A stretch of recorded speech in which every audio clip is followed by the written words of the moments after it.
yang keberapa ya? Kayaknya udah 9 ini ya.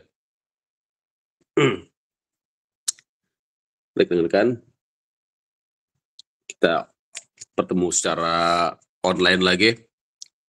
Insya Allah minggu depan kita offline ya, karena kebetulan mobil platnya ganjil.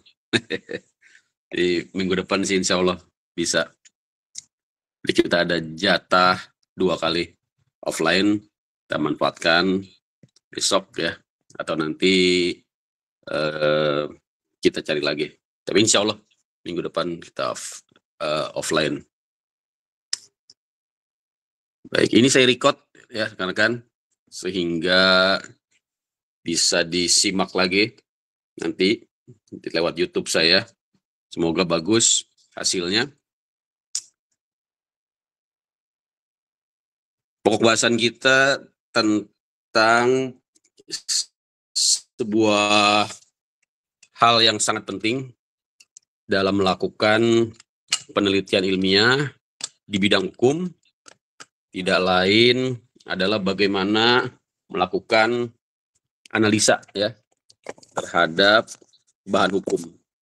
Itu yang menjadi pokok dari sebuah penelitian hukum ya.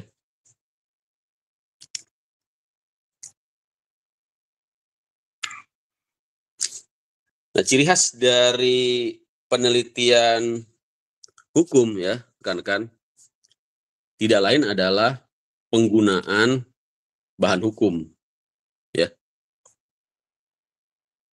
Nah, inilah yang akan kita bahas, yaitu pengertian dari bahan hukum atau bahan penelitian hukum,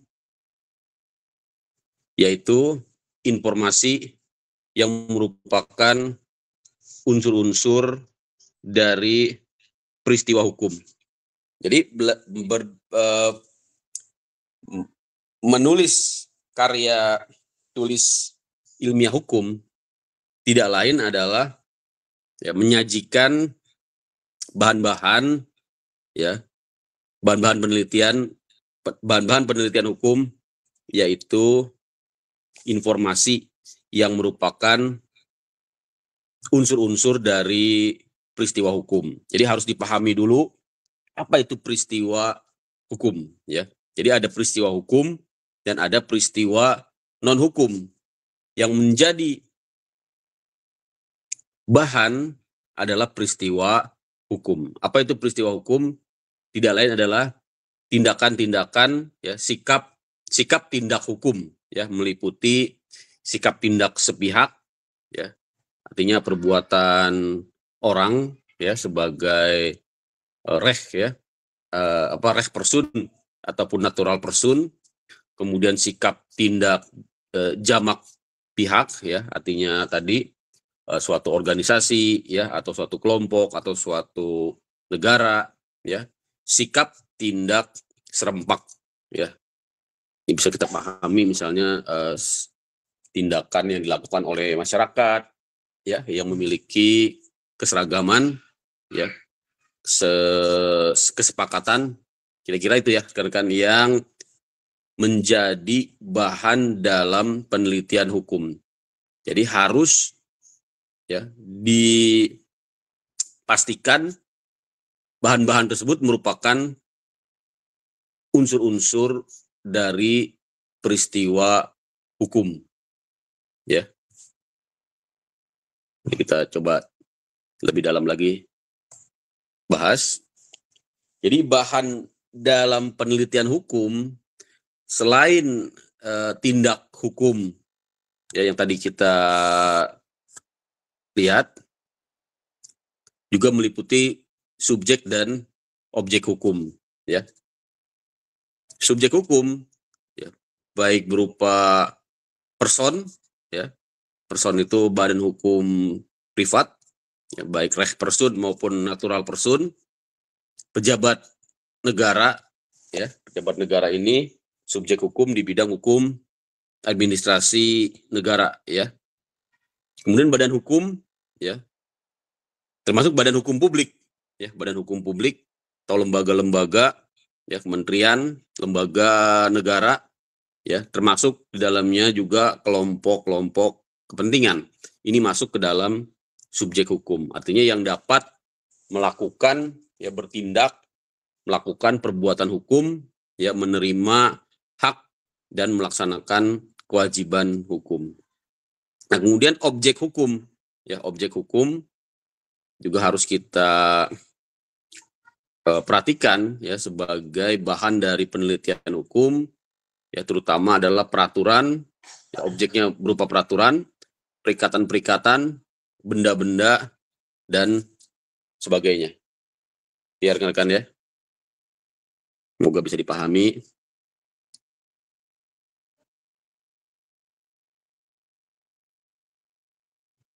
Ya, sudah banyak ini. Ada Pak Erik, ada Pak Rasiwan, banyak ya. Mbak Raisa juga sudah ada. Pak Herul sudah ada tadi ya. Lanjut ya rekan-rekan.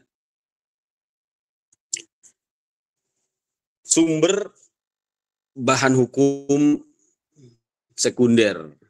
Jadi kita memang menggunakan data sekunder istilahnya ya, data sekunder. Ya. Nah, kemudian di dalam data sekunder tersebut terdapat bahan-bahan hukum. Nah, yang dibahas di sini bahan hukum sekunder ya, yang meliputi dokumen resmi, ya, peraturan perundang-undangan, surat, ya, perintah, surat penangkapan dan lain-lain ya, dokumen-dokumen resmi, kemudian dokumen-dokumen pribadi dan dokumen-dokumen publik. Ya, memang ini ada beberapa pendapat, ada yang mengatakan ini sebagai bahan hukum tersier, ya, dokumen-dokumen ini. Jadi bahan hukum sekunder itu lazimnya kalau kita lihat di literatur tentang penelitian hukum, dia terdiri dari asas-asas, doktrin-doktrin, nilai-nilai, ya, yang terkandung di dalam literatur, ya, buku-buku terutama yang ditulis, ya, oleh pakar-pakar ahli hukum, ya. Jadi ini saya koreksi ya di slide ini, seharusnya ini bahan hukum tersier ya. Tapi itu nanti kita lihat lagi, rekan-rekan bisa cek di berbagai buku-buku, ya, terutama yang terkait dengan metode penelitian hukum, ya. Jadi ada bahan hukum primer, sekunder, dan tersier. Itu sudah ada sebenarnya di slide-slide sebelumnya ya. Nah, sekarang bagaimana melakukan analisa dalam penelitian hukum, ya. Pertama, pengertian analisa yaitu menguraikan bahan-bahan hukum tadi, ya. Jadi bahan hukum yang tadi kita sudah jelaskan itu merupakan data dari penelitian kita, ya. Kemudian kita sesudah menguraikannya, kita klasifikasikan bahan-bahan hukum tersebut dengan menggunakan alat analisa, ya, yang lazim dalam ilmu pengetahuan. Tentunya di dalam ilmu pengetahuan hukum, alat analisa hukum yang paling utama dan menjadi ciri khas dari penelitian hukum normatif terutama ya, tidak lain adalah penggunaan asas-asas hukum, teori-teori hukum, tata hukum, ya, sistem hukum, peraturan perundang-undangan, ya, dengan memberi perhatian pada asas dan filosofi dasarnya yang dikelompokkan sebagai bahan hukum primer. Lihat rekan ya.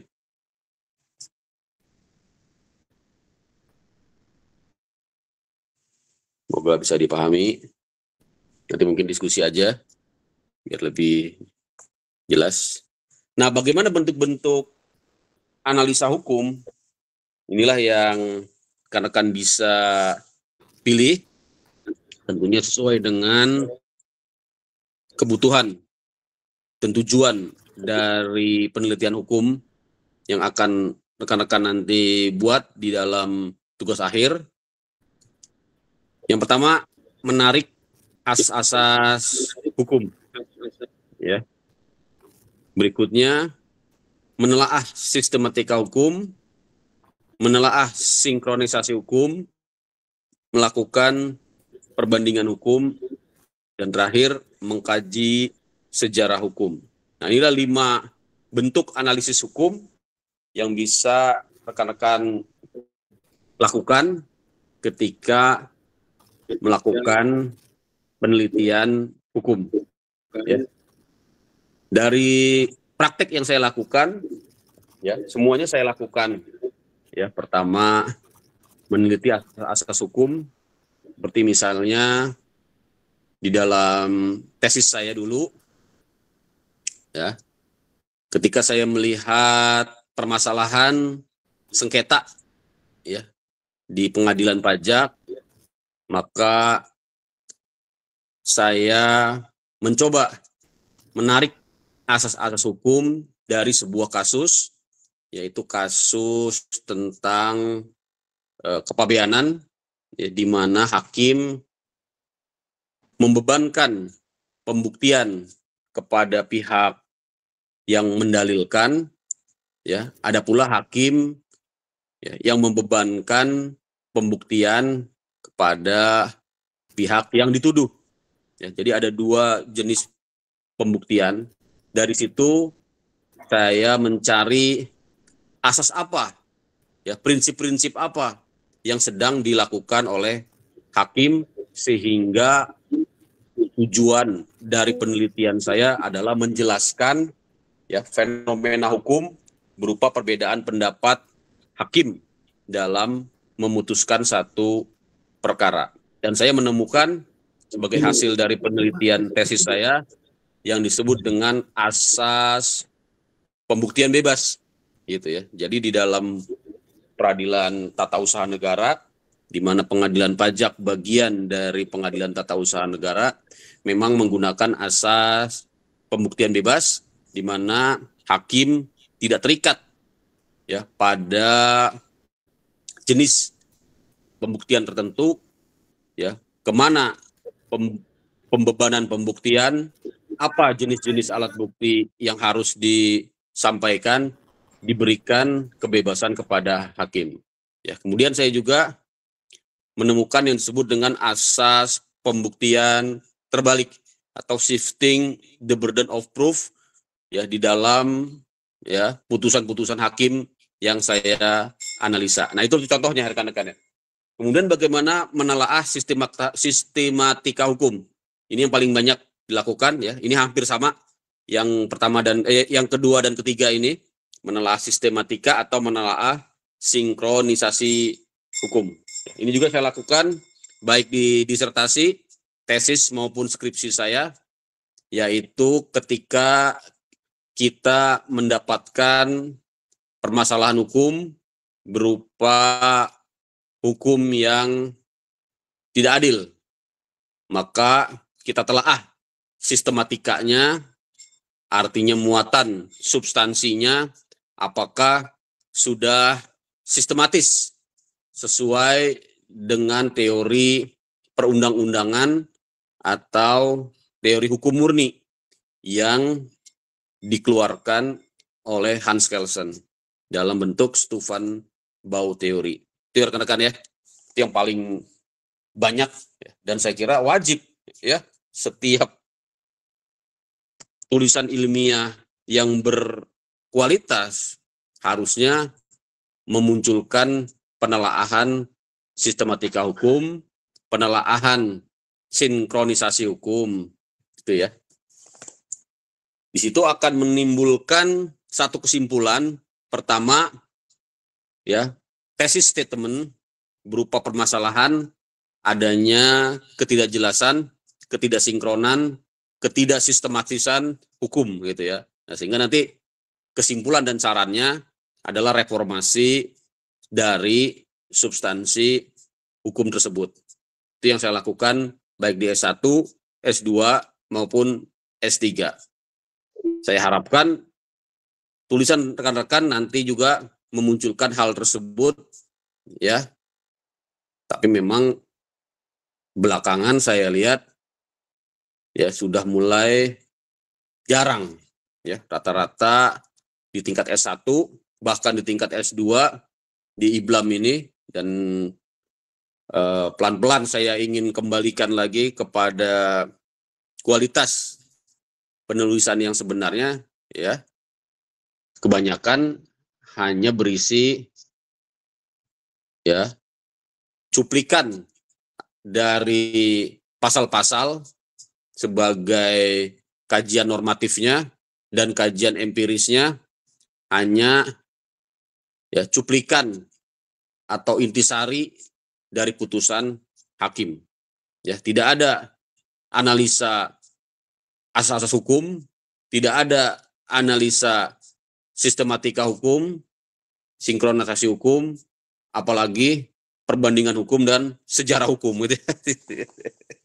Tapi mau gimana lagi, kadang-kadang ya kita luluskan dengan terpaksa, tapi tentunya nilainya tidak mungkin A. Ya, jadi ini yang penting rekan-rekan ya, melakukan hal-hal ini. Tentunya rekan-rekan bisa lihat dari tesis-tesis ataupun jurnal-jurnal ya yang ada di IBLAM, mana yang berkualitas dan mana yang biasa-biasa saja.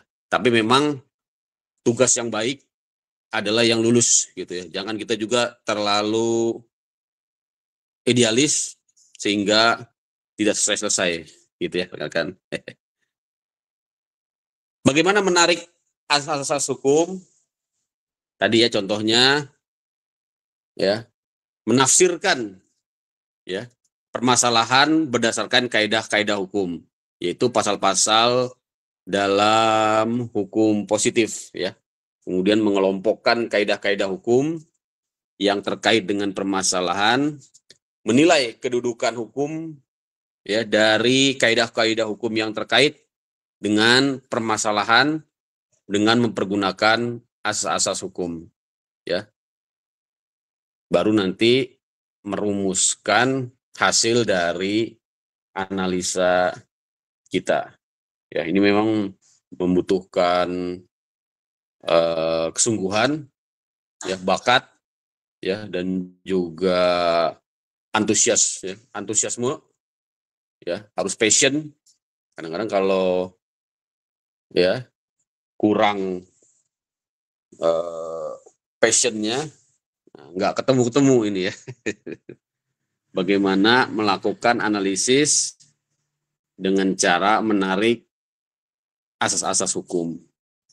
Seperti yang tadi saya contohkan, dalam melihat permasalahan hukum, ya, perbedaan ya hakim dalam memutus, maka di situ kita bisa lakukan step-step ini ya.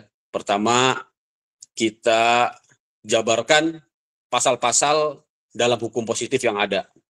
Ya, tentunya disesuaikan dengan bidang rekan-rekan ya. Kalau saya karena di bidang kepabeanan dan di bidang pengadilan pajak, saya jabarkan misalnya tentang ketentuan hukum kepabeanan yang mengatur tentang mekanisme pembuktian. Ya, ada misalnya di pasal 84 Undang-Undang Kepabeanan yang menyatakan ya pihak kepabeanan berhak untuk meminta ya dokumen, data, dan bukti. Apabila tidak disampaikan, maka dapat dilakukan yang disebut dengan penetapan secara jabatan. Jadi menimbulkan satu konsekuensi kewajiban pembuktian untuk pihak yang dilakukan penetapan. Kita juga lihat pasal-pasal yang ada di pengadilan pajak yang berkaitan dengan permasalahan hukum yang kita angkat. Bagaimana pembuktian di pengadilan pajak? Ada di pasal 69 misalnya ya. Ini saya hafal karena memang saya sehari-hari bergelut di bidang itu. Karena kan juga ya, saya kira seperti saya bisa ya apa yang benar-benar rekan-rekan kuasai, ya, dari permasalahan, ya, banyak permasalahannya. Silakan pertama dijabarkan dulu pasal-pasal hukum positifnya, kemudian dikelompokkan mana yang lebih tinggi, mana yang lebih kuat, gitu ya. Kita nilai kedudukan dari kaidah-kaidah hukum yang saling bertentangan tadi, sehingga menimbulkan satu permasalahan hukum tadi, dan kita rumuskan hasil analisa kita dalam ya satu rumusan normatif, ya, bahwa memang terdapat ya permasalahan hukum, baik itu berupa ketidakjelasan, ya, ketidakharmonisan, ketidaksinkronan, bahkan kekosongan hukum, misalnya ya. Kemudian penafsiran hukum ada banyak sekali yang rekan-rekan bisa pelajari, ya, ambil 1, 2 atau 3, ya. Untuk apa?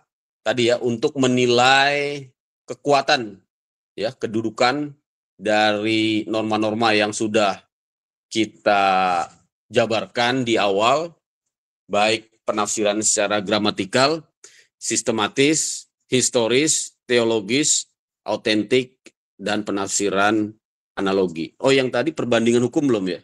Oh, nanti. Perbandingan hukum ada ya? Ini juga pasti kita lakukan minimal penafsiran secara gramatikal untuk ya menentukan makna gramatikal dari pasal-pasal yang kita tampilkan di analisis awal, ya. Misalnya yang saya lakukan tentang pasal 84 Undang-Undang Kepabeanan yang memberikan hak dan kewenangan kepada instansi kepabeanan untuk meminta ya dokumen-dokumen ya, untuk diperlihatkan buku-buku dan catatan, ya, itulah maknanya, tanpa memberikan penafsiran-penafsiran yang lebih jauh. Secara gramatikal sudah dapat kita pahami maknanya. Tentunya lebih baik lagi kita tambahkan dengan penafsiran sistematis, ya. Penafsiran sistematis ini akan menjamin makna yang lebih komprehensif, karena tidak hanya mendasarkan pada gramatikal dari bunyi pasal, tapi penafsiran sistematis ini ya mensinkronkan dengan berbagai pasal-pasal dari undang-undang yang sama ataupun undang-undang yang berbeda. Misalnya melakukan ya pemaknaan atas satu pasal tadi ya tentang pembuktian di hukum kepabeanan dengan pembuktian di hukum pajak. Seperti apa hukum pajak sebagai bidang hukum yang sama dengan bidang kepabeanan, ya, memiliki kesamaan tipologi, mengatur tentang pembuktian. Itu bisa kita gunakan penafsiran sistematis. Penafsiran historis, ini yang disebut dengan ya memory van to lifting. Bagaimana kita bisa menggali ya historis sejarah pembentukan dari pasal tersebut di level ya legislasi. Ini memang gampang-gampang susah. Sekarang mungkin lebih mudah karena di situs Balek DPR kalau terkait undang-undang kita bisa melihat bagaimana hasil pembahasan ya rapat-rapat daftar inventarisasi masalah DIM sampai naskah akademik dari suatu undang-undang, sehingga kita bisa melihat akar sejarah ya maksud dari suatu ketentuan. Nah, yang teologis ya tentunya ini juga bisa kita lakukan ya tergantung dari bidang hukumnya ya. Tentunya yang teologis ini ya hukum-hukum yang terkait dengan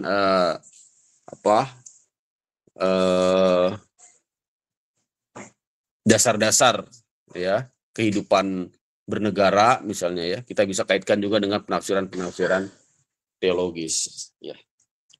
Penafsiran autentik ini adalah penafsiran resmi yang dikeluarkan oleh badan-badan yang berwenang.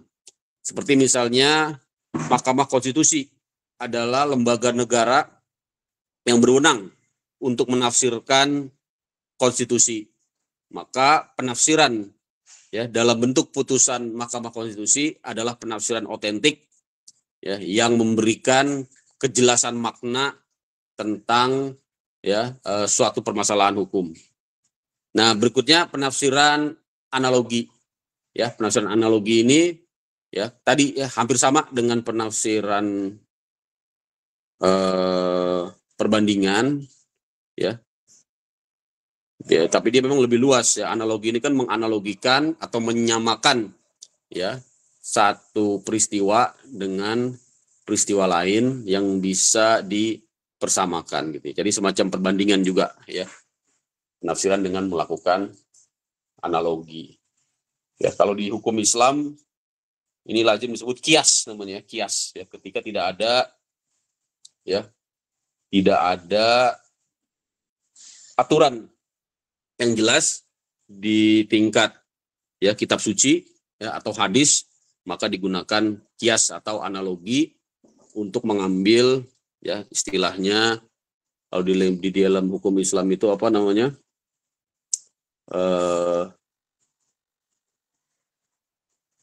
Siapa nih Pak Khairul ini yang ahlinya nih.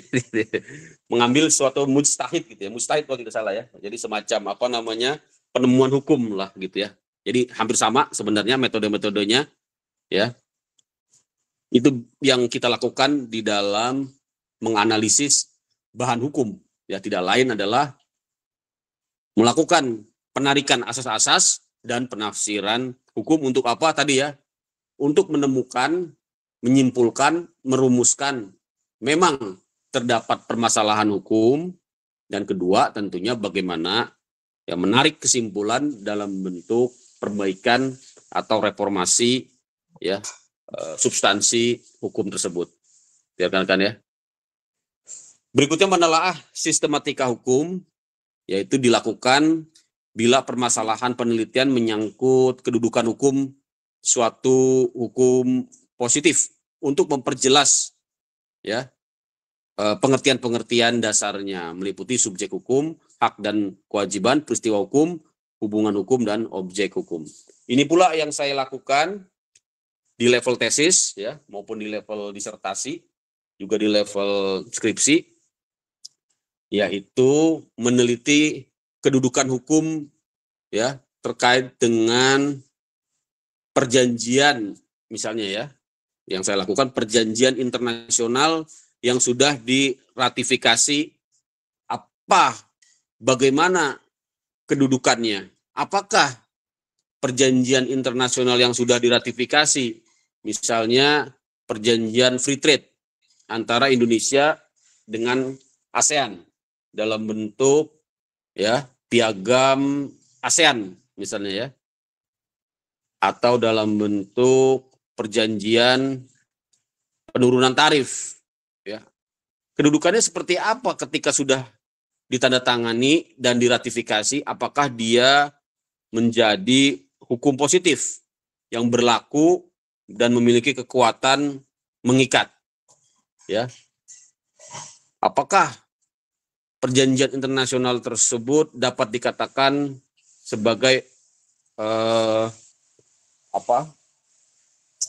peristiwa hukum ya yang mengikat warga negara, rekan-rekan ya. Itu menjadi satu contoh yang saya lakukan dulu dalam melakukan penelitian, terutama memang penelitian di tesis ya, karena tesis saya bukan tesis, disertasi ya.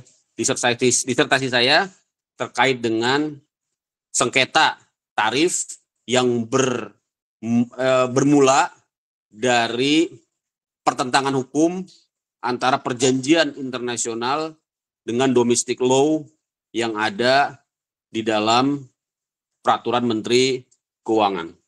Di situ kita harus bisa sampaikan satu kesimpulan bagaimana kedudukannya, mana yang lebih tinggi Ya, domestic law dalam bentuk peraturan Menteri Keuangan yang misalnya membatasi atau mengatur lebih detail tentang syarat-syarat pemberlakuan suatu fasilitas perdagangan bebas dibandingkan dengan isi dari perjanjian internasional tersebut yang biasanya mengatur hal-hal yang lebih general ya dan bersifat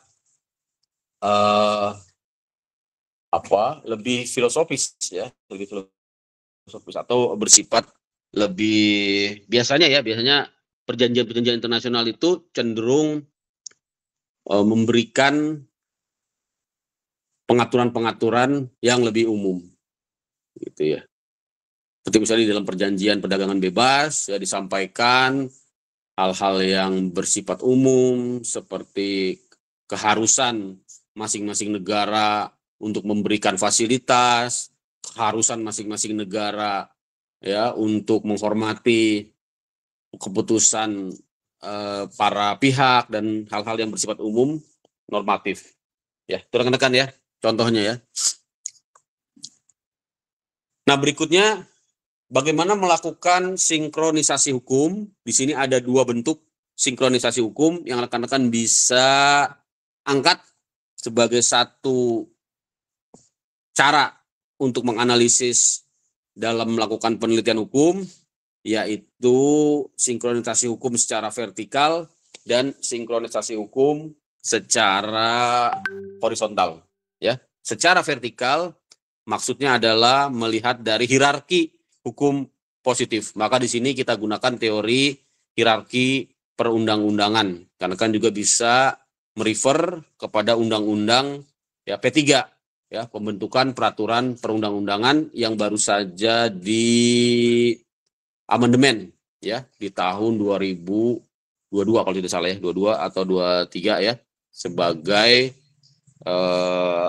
antisipasi dari putusan Mahkamah Konstitusi yang menyatakan Omnibus Law tidak konstitusional karena belum diatur di dalam undang-undang pembentukan peraturan perundang-undangan.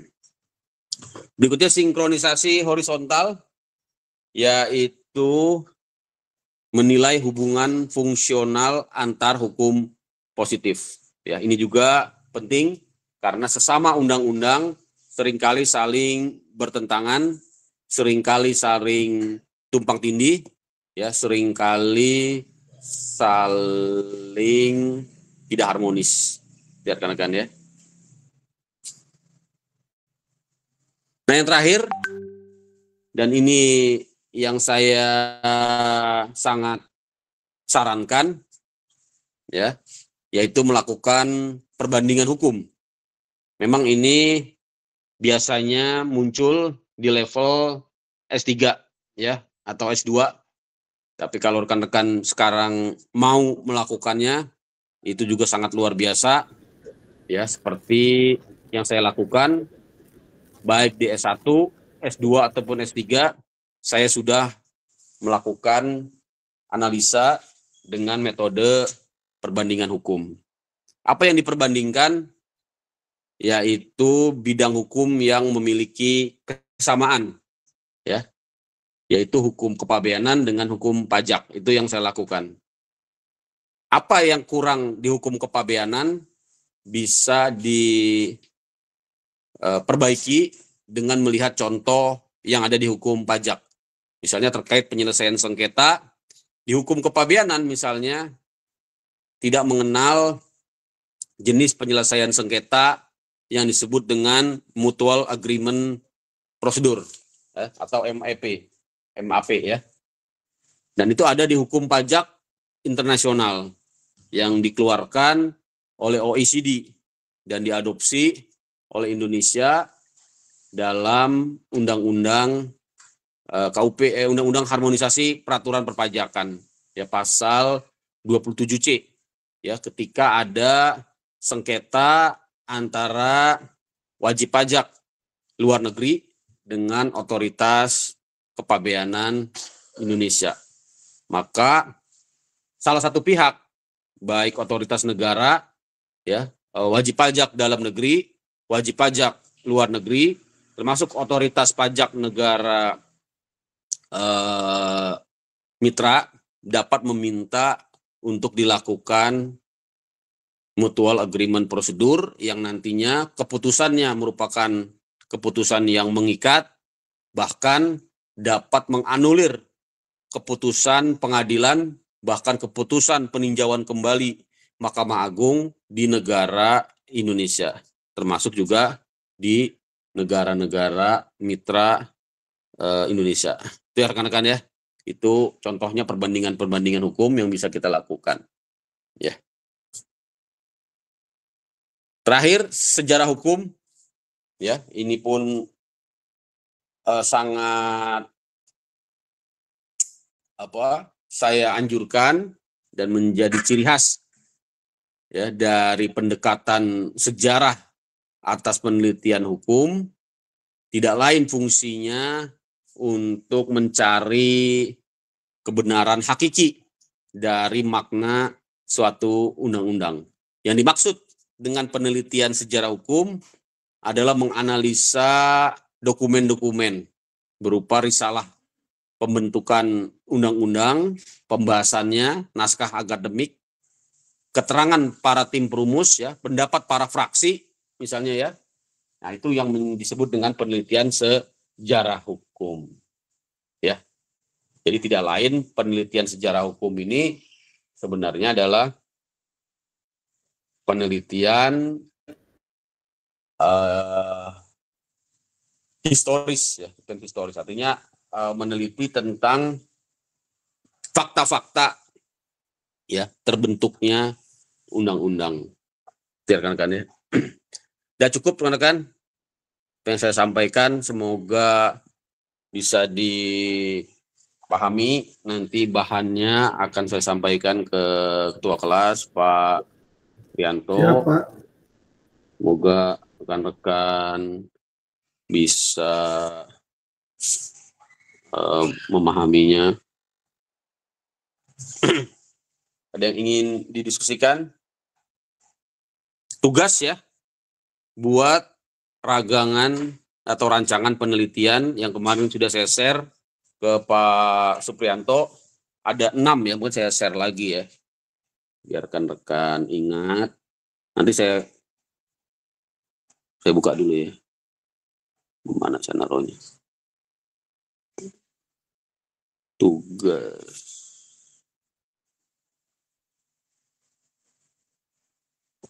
Ya.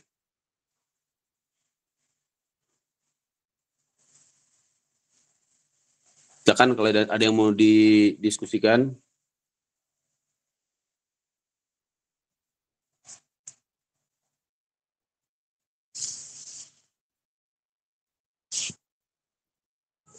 Pak izin Pak. Oh boleh Pak boleh. izin Pak Heri Pak. Silakan, Itu berarti tugasnya itu membuat kerangka jurnal. Betul. Ya Pak? Betul, kerangkanya aja. Oh, Nanti kalau kerangkanya aja ya. Untuk UAS. Oke. Hah? Ya, jurnalnya untuk UAS Pak? Izin Pak. Iya. Ya, jadi dari sekarang disiapkan aja. Ya, nanti saya minta pada saat UAS karena kan sudah ready dengan jurnalnya. Tujuannya biar nanti semester depan sudah mantap ya, tinggal diajukan aja ke akademik ya. Oke. Siap Pak, terima kasih Pak. Ya, rekan-rekan deh, kemarin saya kasih ke Pak ini ya, Pak Supri ya, tugas ragangan penelitian. Sudah ya, sudah lihat ya rekan-rekan ya. Intinya ada 6 gitu ya, ada 6 gagasan yang harus rekan-rekan pastikan sejak sekarang. Pertama, gagasan terkait dengan latar belakang ya, terkait dengan latar belakangnya. Saya ke Pak ya. Pak izin bertanya sedikit Pak. Boleh. Agak menyimpang dikit nih Pak. perihal mengisi Mendeley, Pak. Oh, Mendeley. Ya. Siap. Ini sudah sampai Mendeley, Pak Erik. Ya, saya baru kan kemarin nulis ya Pak ya, tapi kan pakai catatan kaki seperti halnya yang dulu. Nah, karena Bapak minta dari apa namanya, dari akademik itu harus pakai body note dan Mendeley, jadi saya harus rubah lagi Pak, saya ngulang lagi begitu Pak. Nah, pertanyaan saya, kalau bahan kita kan buku ya Pak ya, saya mengisi di Mendeley itu kan ada halaman ya Pak ya. Misalnya kalau di catatan kaki itu saya pakai buku siapa nanti halaman berapa gitu kan Pak. Nah nanti untuk mengisi di Mendeley itu buku itu judul dan semua identitas buku dan halamannya itu terutama halamannya Pak ya, itu kita masukkan dari halaman 1 sampai halaman terakhir Pak, mengisi itunya Pak Mendeley ya. Nah ini kabar baik untuk Mendeley dan juga catatan ya. Jadi tidak perlu halaman ya,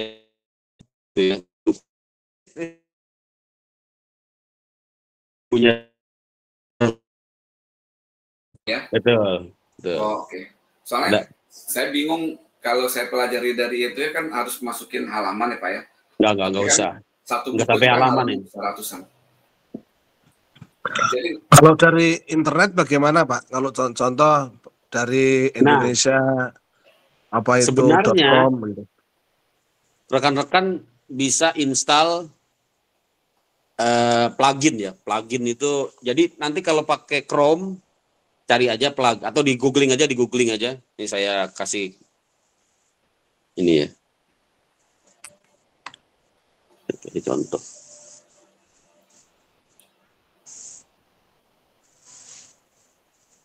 Mana kok nggak muncul?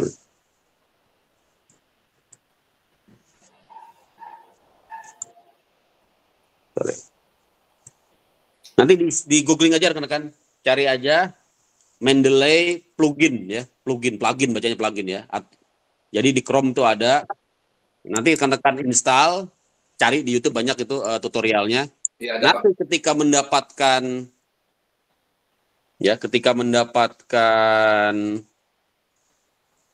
website yang menjadi sumber, itu nanti tinggal klik ya, lambang Mendeley biasanya akan muncul dan dia akan otomatis ya membuat semacam referensi ya. Nanti referensinya bisa kita import ke aplikasi Mendeley kita. Memang agak agak ribet gitu. Jadi langsung dia memunculkan Mendeley-nya ya, nanti akan masuk ke aplikasi Mendeley di laptop kita. Nanti bisa kita tarik di Word ya. Jadi kita nggak usah pusing-pusing ya bikin lagi judulnya apa, nama pengarang itu. Gitu, Pak. Tapi Pak, betul. Kalau misalnya literatur kita dari website gitu Pak, atau dari internet, tapi kita kan udah download Pak ya, tapi saya lupa gitu linknya ya Pak ya. Jadi hanya judul kita aja bisa Pak, kita masukin manual aja Pak ya. Oh, kalau mau manual juga bisa sebenarnya. Manual juga bisa. Jadi saya nggak tahu linknya gitu loh Pak. Lupa linknya. Tapi kan bisa dicari Pak. Ya. Tinggal di googling lagi Pak ya. Di googling lagi biar memunculkan link yang sebenarnya. Luar biasa ini. Udah coba-coba Mendeley. Ya Pak, kemarin tuh saya manual pakai catatan kaki seperti teknik penulisan dulu Pak, di skripsi. Baik. Mungkin besok kali ya pas pertemuan offline kita langsung praktek aja ya. Saya sih udah install di laptop udah baik, install. Pak. Enakan praktek kalau gini bingung. Betul. Jadi sekarang install aja dulu, itu gratis kan. Install Mendeley, cari aja di YouTube, banyak tutorialnya. Mau izin yang diinstal tadi apa saya? Mendeley. Bukan kedelai ini, Mendeley. Mendeley. Enggak bagus. Mendeley.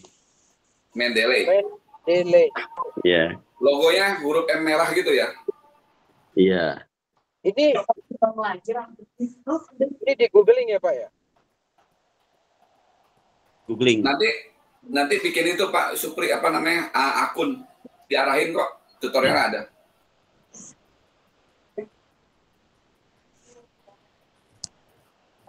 Gampang itu. Ya, Pak. Bisa ya. Logonya tuh huruf M seperti logo Motorola, mirip-mirip seperti itu. Kirim ke saya nanti Pak Erik. Jadi info ini kurang semuanya nih, hari ini kacau ini internet saya.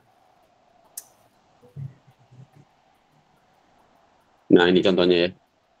Ya, betul.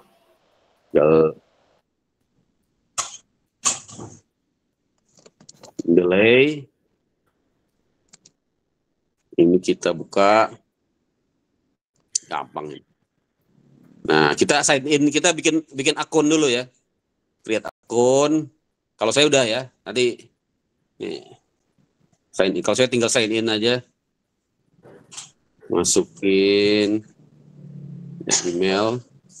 Udah ada, udah kesimpan. Itu teman-teman bikin. Ya. Nah, jadi kita bikin akun seperti ini. Di sini kita ada library.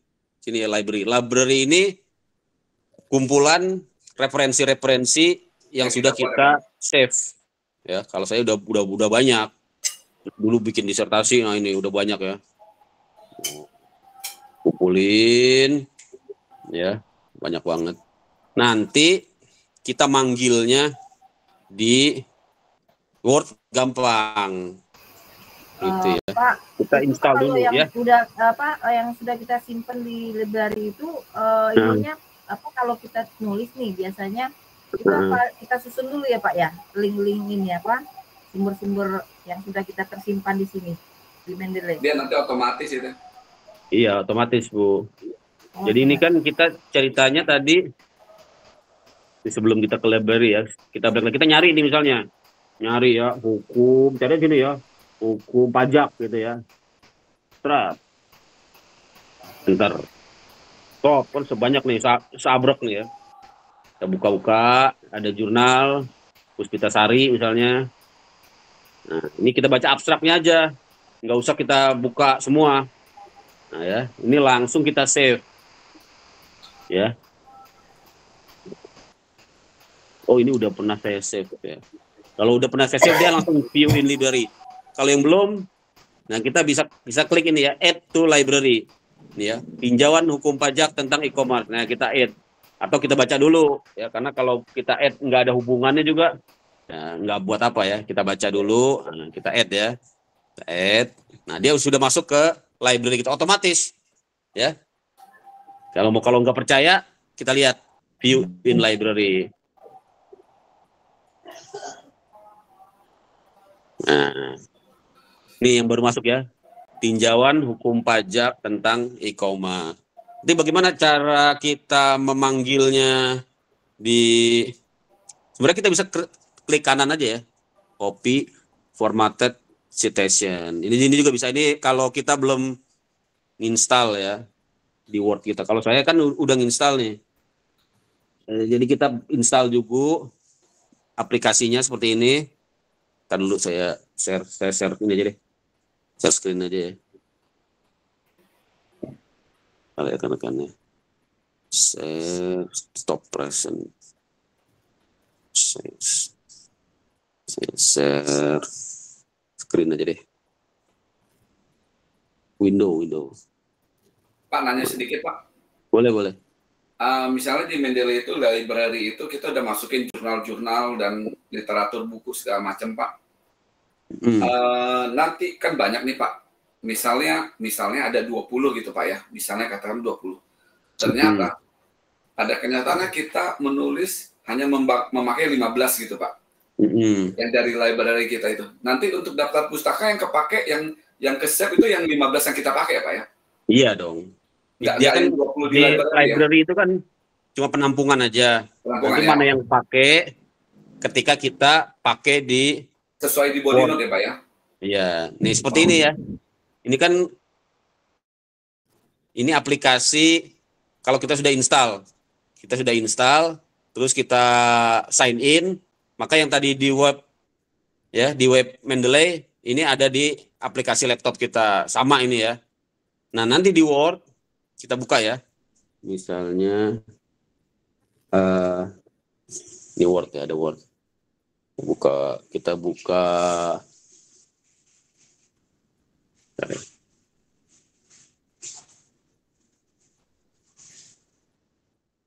Word ya.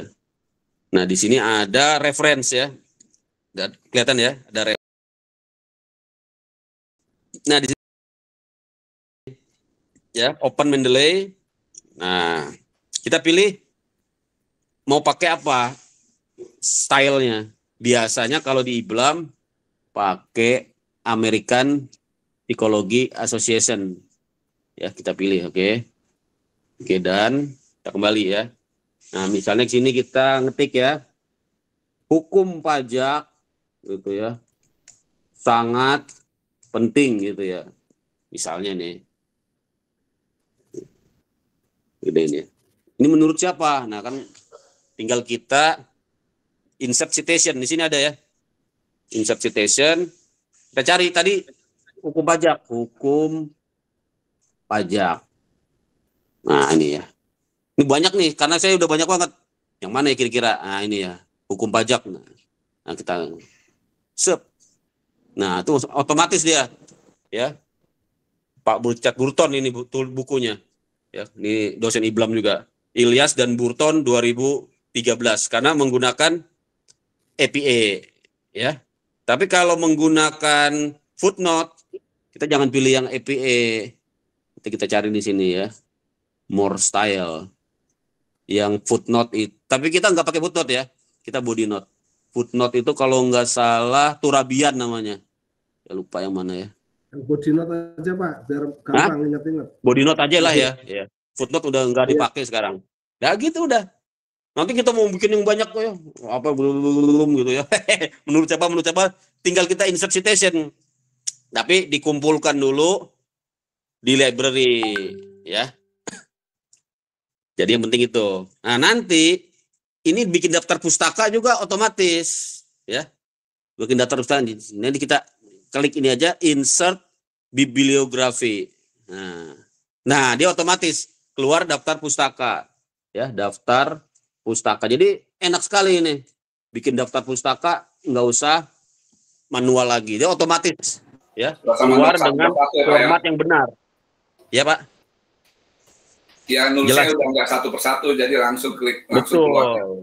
Misalnya ada perubahan, nanti ada penambahan, otomatis daftar pustaka akan menyesuaikan. Tinggal di refresh saja. Nanti tinggal diklik kanan, refresh. Ya, rekan-rekan ya. Iya Pak, makasih Pak. Cari aja di YouTube, banyak itu. Pelan-pelan, iseng-iseng. Kalau ada waktu ya dipelajarin.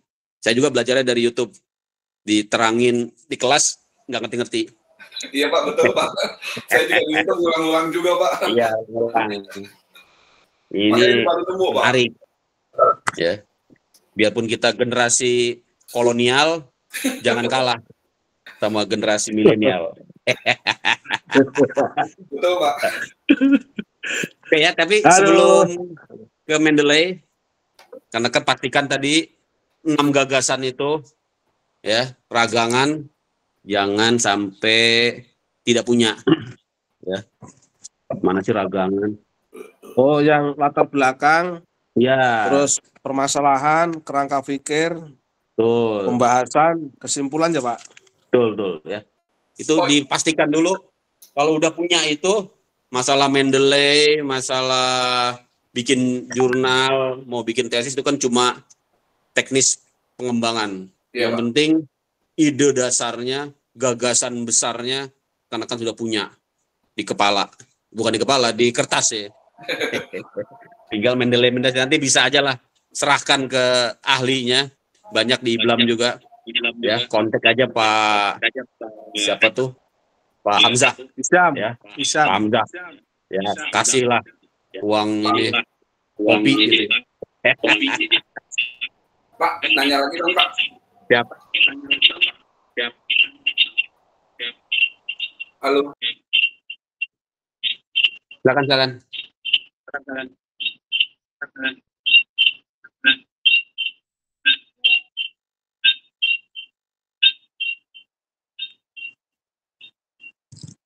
Pusing-pusing 7 keliling. Nggak usah pusing. Yang penting 6 gagasan itu, masalah permendelean, masalah pengetikan nanti ya di sesuaikan aja dengan kemampuannya gitu ya. Ada yang bisa, ada yang nggak bisa. Ya kalau nggak bisa ya diserahkan ke ahlinya juga nggak apa-apa. Gimana, jelas? Jelas, Pak. Oke ya gitu ya.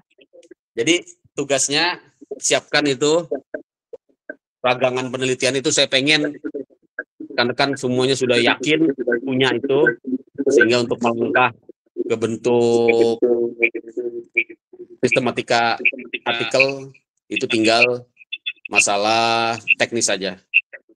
Kalau sudah berbentuk semua, terus tinggal yang Mendeley tadi belum, gimana Pak? Mendeley ya bisa tadi ya, bisa diserahkan ke ahlinya ya. Siap. Kalau level Pak Supri kayaknya ya udah tinggal ini aja lah, tinggal perintah aja, anak buah banyak Tinggal kan. gosok. Aduh.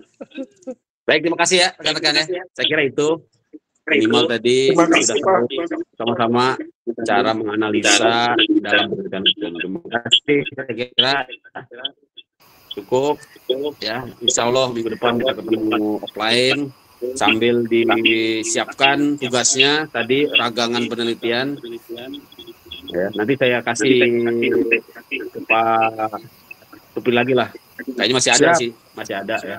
Oke, terima kasih ya Izin. Baik Pak. Terima kasih, Pak. Waalaikumsalam warahmatullahi wabarakatuh. Selamat sore. Terima kasih, Pak. Sore semuanya. Terima kasih. Teman-teman, saya izin live ya. Oke. Sama-sama. Ya. Saya pakai 2 nih sampai 3. Ya, izin live ya Pak, jam kedua kosong ya. Ya. Sudah maghrib.